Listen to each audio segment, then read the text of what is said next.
Every evening, my neighbor occupied my parking spot. George Miller just smirked and said, "Relax, it's just a spot." But one day, he walked out, and his car was gone. At that moment, he realized that rules apply to everyone. But let's start from the beginning.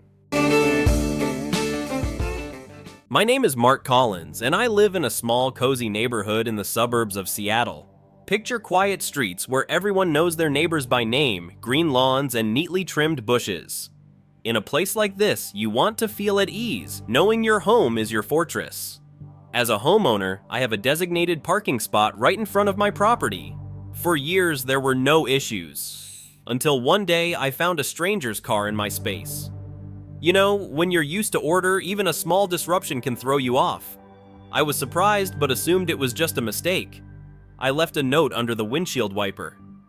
"Hey, this is a private parking spot. Please don't park here again. Thanks." However, the next day, the same thing happened. This no longer seemed like an accident, but outright disregard. I found out the car belonged to my neighbor, George Miller, an arrogant middle-aged guy who always acted like he could get away with anything. We hadn't interacted much before, but he had a reputation for doing whatever suited him without considering others. I decided to talk to him directly, hoping he would be reasonable. But his reaction stunned me. "Relax, buddy. It's just a parking spot. I get home late and don't feel like looking for another one. You've got a garage. Just park in there." How about that? Honestly, I was shocked by such audacity. This was my property, and I wasn't obligated to give it up just because it was convenient for someone else. I felt a surge of indignation but tried to stay calm. In situations like this, emotions are not your best ally. It was a matter of principle for me to protect my space. I had bought this house not just for comfort, but for the clearly defined property boundaries. I didn't want a conflict, but I wasn't going to tolerate this either. And this was just the beginning. Weeks passed, and George continued to park his car in my spot. Every time I stepped outside, I saw the same frustrating sight, his car sitting where mine was supposed to be. This was no longer just rudeness, it was a blatant display of ignoring other people's rights. I had to either wait until he felt like moving it or park farther away, which irritated me every time. Now, imagine coming home after a long day, hoping to park in front of your own house, only to end up searching for a spot on the street. It was unfair, and something had to be done. I reached out to the local homeowners association, HOA, hoping they could help. However, their response was nothing short of disappointing.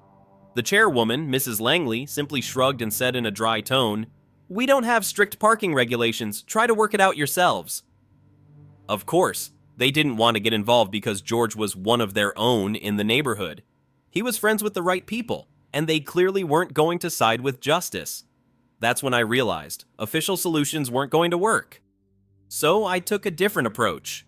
First, I put up private property signs. If anyone tried to pretend they didn't know, they had no excuse now. But, as it turned out, George couldn't care less.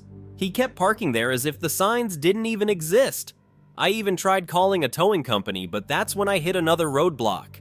Apparently, George was good friends with someone from the HOA, and the company refused to tow his car without an official complaint. And of course, the HOA had no intention of filing one. At that moment, I realized that standard methods weren't going to work. It felt like I was backed into a corner. But do you know what happens when someone is pushed into a corner?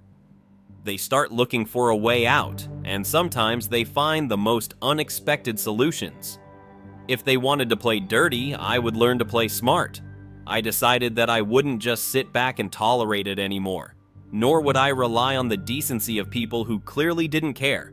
No, now I would start gathering evidence and planning the perfect revenge. I installed surveillance cameras to record plan. every instance of George's illegal parking. Every time he left his car in my spot, the camera captured it, creating an undeniable collection of evidence. I wasn't going to act on emotions, only facts, only a cold and calculated approach. I also kept a detailed journal, noting down dates, times, and circumstances of every violation. If he thought he could simply ignore my rights, he was gravely mistaken. But things got even more interesting later. Over time, I discovered something that took the situation to another level. It turned out that George wasn't just taking my spot for himself, he was letting his guests use it too, without even telling them. They would arrive, park their cars, completely unaware that they were violating someone else's property rights.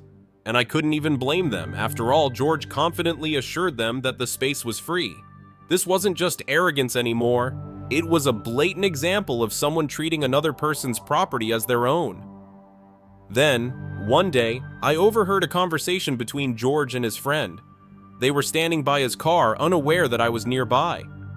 "Come on, nobody parks here. This spot has been empty for ages," George said without a hint of hesitation. That was the turning point. Now I had no doubt he was knowingly misleading people, convincing them that his actions were completely normal. Any lingering uncertainty vanished. I consulted a lawyer, presented all my evidence, and showed him the footage from my cameras.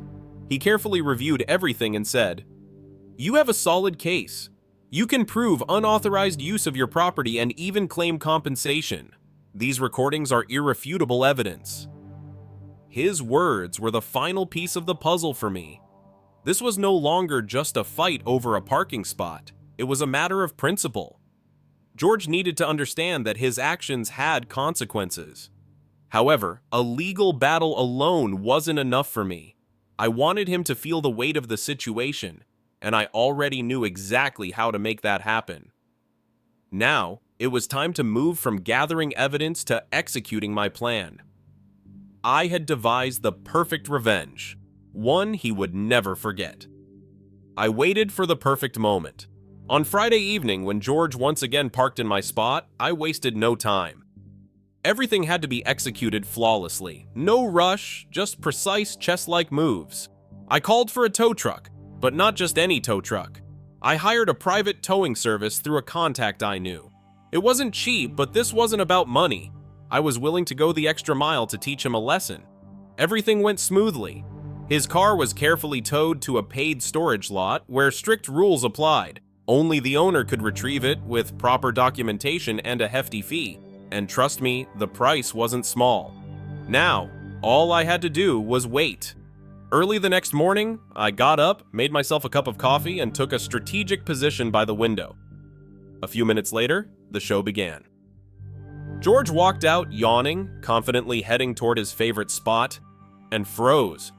Instead of his car, there was nothing. He looked around as if hoping he had simply parked somewhere else. Then he started pacing back and forth, clearly confused. I watched as he frantically pulled out his phone, making call after call. His gestures became sharper, his voice louder. Panic was setting in. "What do you mean my car was towed? Who? On what grounds?" "Good question, George. On what grounds did you think you could take someone else's property?" After a while, he was informed where his car was and how much he needed to pay to get it back. You should have seen his face at that moment. A mix of rage, disbelief, and the sudden realization that this was far from just a parking spot. But the best part came next. He turned around, and our eyes met. I didn't try to hide. On the contrary, I stood by the window, calmly sipping my coffee, watching the scene unfold. His face turned red with fury. "You'll regret this, Collinsworth," he growled, clutching his phone. I smirked and, without breaking eye contact, replied, "No, George. You will regret not respecting other people's property." That was the moment he finally understood. Rules weren't just for others. From now on, he knew that ignoring boundaries would lead to even harsher consequences. Justice had been served, and for the first time in a long while, I felt true satisfaction. George didn't back down. He filed a complaint with the HOA, hoping the association would take his side. But this time, I was ready. I had gathered all the evidence, footage from my surveillance cameras, copies of previous complaints, and official warnings that he had repeatedly ignored. I submitted the entire stack of documents for review, leaving the HOA with no escape. When you're faced with undeniable proof of systematic violations, even the strongest connections won't save you. The HOA's decision was unexpectedly harsh. George was found guilty of multiple parking violations, resulting in a hefty fine. But the most interesting part was yet to come. It turned out that he was far from a model neighbor. Other residents had their own grievances against him. Some had complained about his noisy parties, while others reported unauthorized constructions he had built without approval. Slowly, more and more investigations started piling up against him. The very HOA that once turned a blind eye to his actions was now watching his every move. For George, this was a nightmare. He was used to doing whatever he wanted, but now he was surrounded by rules and consequences. Every new violation was recorded, every neighbor's complaint was taken seriously. It was like a domino effect. One accusation led to another. The pressure became unbearable, and in the end, George gave up. A few months later, he was forced to sell his house and move away. The day he finally left was surprisingly quiet. I watched as moving trucks carried out his belongings as he walked back and forth between his car and the house, seemingly in disbelief that this was actually happening. And then, the final moment, he turned and glared at me with pure resentment and frustration. But I didn't give him the satisfaction of a reaction. I simply smiled, silently, without a single word. Because in that moment, he finally understood the most important thing. Justice had prevailed. Now, my parking spot remains empty, just as it should be. I can come home and park in front of my house without searching for a space down the street, and you know what? It was worth it.